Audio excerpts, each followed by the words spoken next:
वज़ीर दिफा ख्वाजा आसिफ साहब हमारे साथ मौजूद हैं। ख्वाजा साहब बहुत शुक्रिया हमें शो में ज्वाइन करने के लिए। ख्वाजा साहब आपने कल दावा किया था कि आपके नंबर पूरे हैं और ऐसी कोई बात नहीं है और हो सकता है वज़ीर आज़म खुद ही कॉन्फिडेंस का वोट ले लें और सदर की तरफ से कहने की नौबत ना आए, मगर क्या आपके नंबर पूरे नहीं थे और आपको डर था कि अगर पहले वोट ऑफ कॉन्फिडेंस ना ले सके, मामला रन ऑफ में गया, इसलिए ये 35 इस्तीफे कबूल किए गए? क्या मंतक है? नहीं, मंतक इसमें जो आप रेफर कर रहे हैं बात वो नहीं है।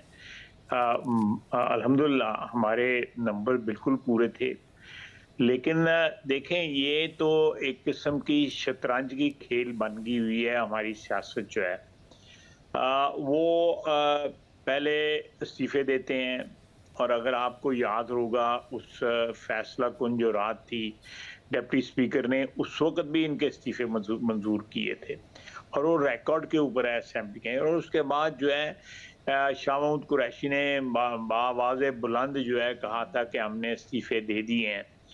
तो ये इस्तीफे इनके पास पेंडिंग पड़े हुए हैं। अगर अब हम उसकी जो है पावर एक्सरसाइज इनकी एक्सेप्टेंस की करते हैं, बीच में आके ये कुछ लोग जो है इनके इस्तीफे अब नहीं देना चाहते। हमारे पास वो लिस्ट मौजूद है। उन लोगों ने अपनी कुछ छुट्टियों की भी दरख्वास्त 2-4 मेंबरान ने इनके ने दी हुई है। कुछ लोग आके हाजिरी भी लगाते हैं। 85 के करीब उनके अरकान जो है वो 90 के करीब इस वक्त पार्लियामेंट लॉजेस में जो है मुकीम भी हैं, अपनी अहले खाना के साथ मुकीम है। और तो ये सारा सिलसिला चल रहा था। तो ये अगर हमने एक चीज़ जो है एक पॉलिटिकल मूव की है पॉलिटिकल चेस बोर्ड के ऊपर, तो किसी को एतराज़ नहीं होना चाहिए। इस्तीफे तो इनके पड़े हुए हैं, जिस वक्त मर्जी मंजूर कर लें, जिस वक्त मगर ख्वाजा साहब आपकी जमात की तरफ से ये तासुर दिया जा रहा था ना कि एक तरफ तहरीक इंसाफ है जो पूरे सिस्टम को ही तितर बितर करना चाहती है क्योंकि सिर्फ इमरान खान वज़ीर आज़म बनना चाहते हैं, वो असेंबली में आए आकर बात करें। अब वो असेंबली में आ रहे हैं, 3 ओहदे मांग रहे हैं, तो आप लोगों ने 35 इस्तीफे कबूल कर लिए। राजा परवेज़ अशरफ साहब कहते थे कि सबको अपनी तसल्ली करूंगा, एक एक से बात करके इस्तीफा कबूल करूंगा कि किसी पर दबाव ना हो। पहले 11 कर लिए, अब 35 कर लिए, एक एक से मिलके तो नहीं कंफर्म किया। तो ये बाकी भी 70 होंगे। या तो ये कह देना कि हमने इस्तीफे नहीं दिए, तो फिर तो ये बात किसी हद तक आपकी बात जो है उसमें वजन आ जाएगा। ये या तो कहते हैं हमने इस्तीफे दिए ही नहीं थे।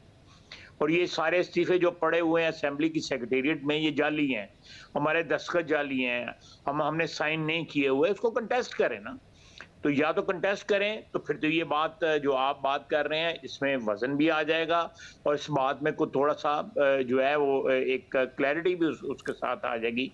लेकिन जब तक इनके इस्तीफे पड़े हुए हैं, पिछली दफ़ा भी ये आए थे जब 2014 में, तो ये तरले मिन्नतें करके आए थे। अब भी तरले मिन्नतें कर रहे हैं। इनके बंदे कुछ जो है हमारे साथ राब्ते में भी हैं और अब 3 ओहदे भी मांगते हैं। पहले कहते हैं कि हम इन असेंबली में इन लोगों के साथ बैठना जो है गुनाह समझते हैं, फिर इस्तीफे दे देते हैं, उसके बाद गालियां देते हैं, इसी असेंबली को गालियां देते हैं। पिछली दफ़ा भी कहा था कि चोरों की असेंबली है, डाकुओं की असेंबली है, 35 पंक्चर लगे हुए हैं, ये लगा हुआ है, वो लगा हुआ है। तो मेरा ख्याल है कि मौजूदा माहौल में हमारी ये मूव जो है वो बिल्कुल पोलिटिकली एब्सोल्युटली करेक्ट है जो हमने किया इनके साथ। मगर करेक्ट के पीछे मुझे ये बताएगा कि आपका सियासी फायदा क्या है इसमें? क्योंकि अब मौलाना फजलुर रहमान कह रहे हैं कि इलेक्शन नहीं लड़ने चाहिए पीडीएम को इन सीटों पर 35 पर। राना सनाउल्लाह साहब भी कह रहे हैं कि इतने कम टाइम के लिए कौन इलेक्शन लड़ेगा, और इमरान खान साहब अगर 35 की 35 पर खुद इलेक्शन लड़ेंगे जो कि तहरीक इंसाफ की तरफ से इंदिया दिया जा रहा है, तो सिवाय इसके कि कौम का वक्त भी जाया होगा और पैसा भी जाया होगा, फायदा क्या है? नहीं, देखें, हम तो ज़ाया नहीं कर रहे, हम तो अल्लाह के फजल से काम कर रहे हैं। जो भी हमारी औकात है, जो भी हमारी हिम्मत ताकत है, जो भी अल्लाह ताला ने हमें जो है तौफीक दी हुई है, उसके मुताबिक हम काम कर रहे हैं। काम अगर कोई नहीं कर रहा तो पिछले 13 साल से केपी में पीटीआई नहीं कर रही, वहां पे एक मंसूबा बता दें, एक काम बता दें जो इन्होंने किया है। सवाए लूट मार के क्या किया है? ये 4 महीने जो पंजाब में लगाए हैं, 3-4 फेरे तो जहाज़ों के लगा दें, नोट भर के जो ले गए हैं ये सारे बात जो है। तो ये तो नहीं काम होगा ना। हम काम कर रहे हैं, कोशिश कर रहे हैं किसी ना किसी तरह जो है हम निकालें इस दलदल से मुल्क को। लेकिन अगर ये रवैया अपनाएंगे तो ये इस रवैये का जो रिएक्शन जो है वो फिर उसी तरह का आ जाए जिस तरह का आ रहा है।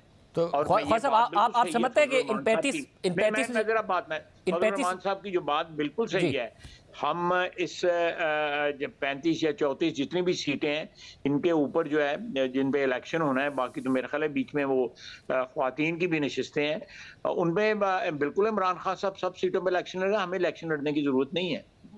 हम क्यों अपना टाइम जाया करें जिस काम पे हम लगे हुए हैं।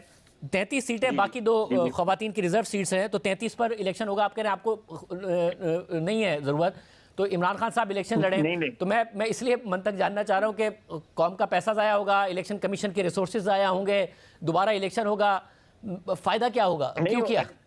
एक नहीं, दोबारा इलेक्शन होगा, फिर 6 बार इलेक्शन होगा, उसके बाद फिर इस्तीफे दें, क्योंकि एक ही सीट रिटेन कर सकते हैं, बाकी को भी तो इस्तीफे देने पड़ेंगे। जिस तरह पहले भी 7 के 8 के ऊपर ये इलेक्ट हुए हैं, तो अपनी सीट पे तो ये डिस्क्वालीफाइड है, तो उनके ऊपर भी आप ये अभी तक ओथ नहीं ली हुई, तो ये रिपीट होता रहेगा। ठीक है, अगर इमरान खान साहब इसी तरह गेम खेलना चाहते हैं, तो अगर कौम का वक्त ज़ाया करना चाहते हैं, रोन तो वो डालें। अब देखें ना, अब स्टेटमेंट दी है कि जी हम बात कर सकते हैं, फौज से बात कर सकते हैं, और मैं स्वाति साहब का, शहबाज गिल साहब का अपने कातला हमला जो है वो माफ़ कर दूंगा, वो मैं भूल जाऊंगा। ये कोई बात है? आइन जो है वो कहता है कि सियासी कुव्वतें जो है आपस में फैल जाती है, या सियासत कहती है कि सियासी कुव्वतें आपस में बात करें, आपस में बात हो। ये जिसने असेंबली जो है वो नो कॉन्फिडेंस हुआ है, उसके बाद इसने बयान किया कि मैं इस असेंबली में बैठना नहीं चाहता, मैं इन चोरों के साथ नहीं बैठूंगा, मैं इनके साथ मेरा बैठना ये है वो है। 100 किस्म की गालियों के साथ जो है इसने बयान दिए, और आज फिर वापस आना चाहता है। तो फिर ठीक है, ये जो है ये फिर ये जो 34 पंचर लगे हैं आज, या 35 जितने भी लगे हैं पंक्चर जो हैं, अब लगाते रहे, जहाँ पे कोई ट्यूब नहीं ले लें या टायर नया ले लें, कुछ तरह का कर लें, इसके बगैर तो कोई और कोई चॉइस नहीं। और बाकी 70 इस्तीफे भी आप कह रहे हैं कबूल होंगे? वो भी हो सकते हैं, अगर हम ये 35 कर सकते हैं तो 70 क्यों नहीं कर सकते? वो भी कर सकते हैं इंशाल्लाह। तो खान साहब उस सूरत में अब खान साहब कह रहे हैं कि मैं सेहतियाब होकर वापस सड़कों पर होऊंगा, पंजाब में इलेक्शन हो रहा होगा, खैबर पख्तूनख्वा की असेंबली तहलील हो गई होगी, वहाँ इलेक्शन हो रहा होगा, 35 नेशनल असेंबली की सीटों पर इलेक्शन हो रहा होगा, तो आपको हुकूमत करने के लिए इस्तेकाम कहाँ मिलेगा? इलेक्शन का माहौल हो रहा होगा। नहीं, देखें मेरी बात सुने, इस्तेकाम जो है पिछले जब से ये रुखसत हुए हैं, इनके खिलाफ अदम एतमाद हुआ है, तो इस्तेकाम जो है वो उसकी ख्वाहिश तो हमारी भी है, पाकिस्तानी अवाम की भी ख्वाहिश है, लेकिन इनकी ख्वाहिश नहीं है। अगर ये इस्तेकाम चाहते हैं तो सियासत को सियासत के साथ खेलें, उसी तरह खेलें जिस तरह सियासत खेलनी चाहिए, सारी दुनिया में सियासत जिस तरह होती है उस तरह सियासत करें। ये जो ब्लैकमेलिंग की सियासत है, we will not be blackmail, हम इनसे ब्लैकमेल नहीं होंगे।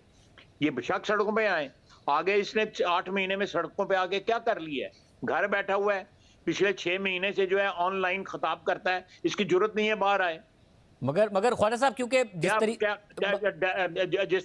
दिन हादसा हुआ है, अल्लाह ताला उनको अपनी अमान में रखे, ये वजीराबाद हादसा हुआ, कितने लोग थे इसके पास साथ? 10 लाख थे या 15 लाख थे या 20 लाख थे? खान साहब ने एक तंग सड़क के ऊपर जो पिंडी में एक तंग सड़क के ऊपर जो जलसा कराया गया, कितने लोग थे इसके साथ?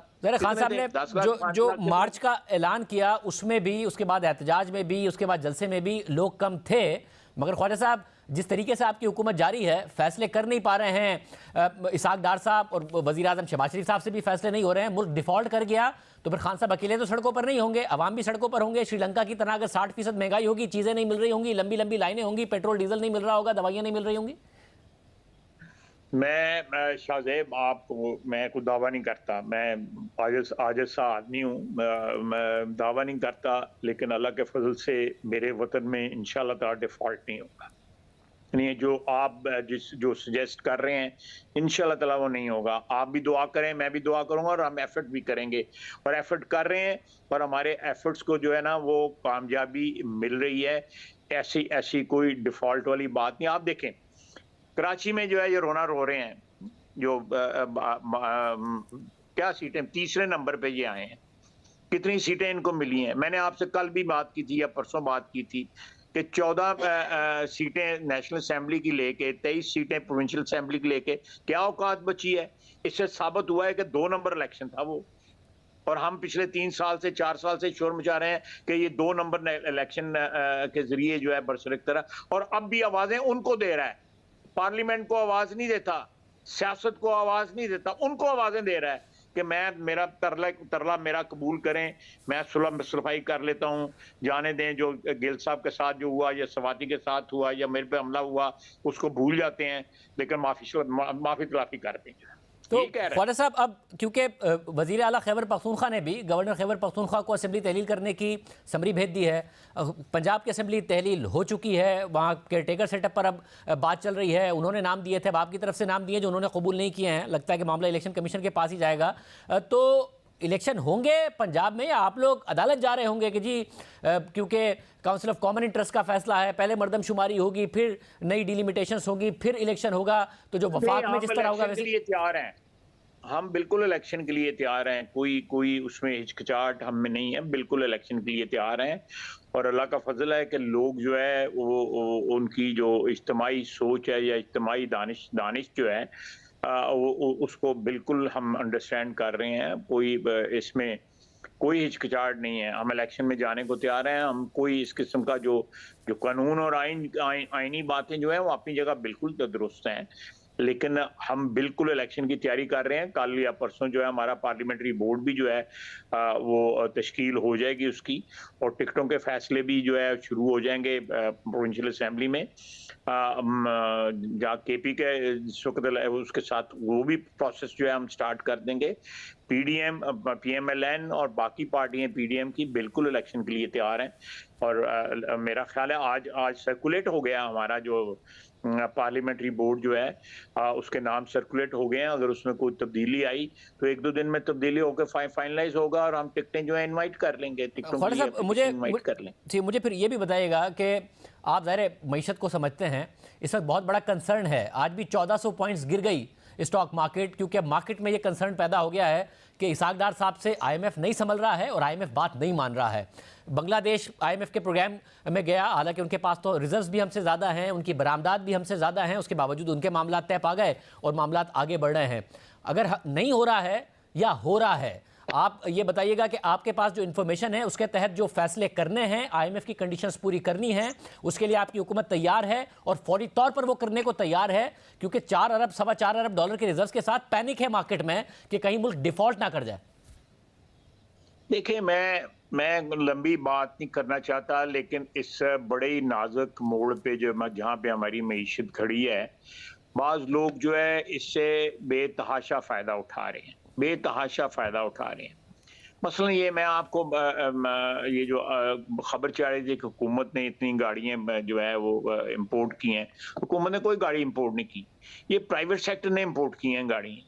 उनकी एलसीएं खुली हैं जो है बैंकों ने खोली हैं, जबकि बैंक जो है दूसरी एलसीएं खोलने को जो है इनकार कर रहे हैं। तो ये मेरा ख्याल है कि मगर ख्वाजा साहब, जब बैंक से बात करें तो जाहिर है बैंक्स की चॉइस पर अगर आपने छोड़ा है तो नज़र आता है कि अब तो जो दालें हों या फिर नज़र आ रहा है कि खाने पकाने का तेल हो, इसके अलावा ज़रूरी अद्वियात हों या फिर हॉस्पिटल का सामान हो, उसके एलसीज़ में प्रॉब्लम आ रहे हैं। तो फिर इसी किस्म के मसाइल पैदा होंगे कि कोई गाड़ी इंपोर्ट कर लेगा, दूसरी तरफ जो ज़रूरी अशियाँ हैं उनकी इंपोर्ट्स नहीं हो रही होंगी। हमें नज़र आ रहा है कि हर चीज़ की कीमत ही बढ़ती जा रही है। इसलिए मैं ये जानना चाह रहा हूँ कि फ़ैसला है या नहीं है, आईएमएफ का प्रोग्राम बहाल कराने के लिए मुश्किल फैसले करने को तैयार है या नहीं है? हम अगर आईएमएफ को बिल्कुल अबैंडन नहीं कर रहे, और जब हम अबैंडन नहीं करेंगे, उस प्रोग्राम में रहेंगे, तो डेफिनेटली आईएमएफ की शराइत जो है हमें मंजूर करनी पड़ेगी। लेकिन हम कोशिश करेंगे कि नेगोशिएट करके शराइत जो है उनमें नरमी पैदा करें ताकि आवाम पे बोझ ना पड़े। मैं वैसे मतलब नहीं मान रहा ख्वाजा साहब आईएमएफ, वजीर आजम ने भी उनसे बात की थी, कहा था 3 दिन में आएगा, नहीं आया, वो बांग्लादेश चले गए, मेरा ख्याल है कोई फ्लाइट तब्दील हो गई उनकी, वहां चला गया उनका वफ्द, हमारे यहाँ नहीं आया, वो नहीं मान रहा बात। आप हो सकता है सही कह रहे हो, लेकिन हम जो है मेरी जाती राय है कि पाकिस्तान का जो कम आमदनी वाला तबका है जो है उस पे बोझ कम करके जो हमारा प्रिविलेज्ड तबका जो है जिनकी आमदनी ज्यादा है, अफोर्ड कर सकते हैं, उन पे बोझ डाल ये इसमें कोई शक शुबे की गुंजाइश ही नहीं है। इंशाल्लाह ताला निकल आएंगे हम इस सारे और ख्वाजा साहब फैसला यही है कि आप मुद्दत पूरी करेंगे, चाहे 35 सीटों पर इलेक्शन हो रहा हो या 70 इस्तीफे और कबूल करने पड़ रहे हो, खैबर पख्तूनख्वा में इलेक्शन हो रहा हो, पंजाब में हो रहा हो, सब होते रहेंगे, आप मुद्दत पूरी करेंगे। जी, बिल्कुल मुद्दत पूरी करेंगे। देखिए ना, अभी अभी किसी चैनल पे मेरा ख़्याल है राना सनाउल्लाह साहब के साथ की बात हो रही थी या किसके बाद बात हो रही थी। देखिए, अगर अगर आप लोग कहते हैं जी कि आपके पास पॉलिटिकल कैपिटल जो है वो ख़त्म हो गया है या कम हो गया है या आपने लूज़ किया है, तो हमारे लिए जो है, तो अगर हम पूरी टर्म करते हैं तो वो और आज करते हैं या पूरी टर्म पूरी करते हैं, तो तकरीबन हमें कम से कम 6-7 महीने का कुछ तो रिकवरी का जो है टाइम मिलेगा। अगर हम अभी करते हैं, तो मैं इस आर्गुमेंट से एग्री नहीं करता। मैं समझता हूँ पॉलिटिकल कैपिटल जो है, अगर हमारा लूज़ हुआ होता, तो ये कराची वाले रिजल्ट ना आते। कराची वाले रिजल्ट जो है, पीटीआई का लूज़ हुआ है कैपिटल जो है, और सारे पाकिस्तान में पीटीआई का लूज़ हुआ है कैपिटल जो है। पाकिस्तान की अवाम की जो दानिश है या समझ है या अक्ल है, उसको अंडर एस्टिमेट ना करें। बड़ा बड़ा समझदार वोटर है। मैंने 7 इलेक्शन लड़े हैं। अल्लाह के फजल से कभी भी जो है अवाम की अकल को या दानिश को जो है अंडर एस्टिमेट नहीं करना चाहिए। बहुत शुक्रिया, बहुत शुक्रिया। लेकिन ख्वाजा साहब हमारे साथ मौजूद थे। बड़ी अहम मामला है। हमने तहरीक इंसाफ को भी प्रोग्राम में आने की दावत दी है, वो नहीं आए हैं।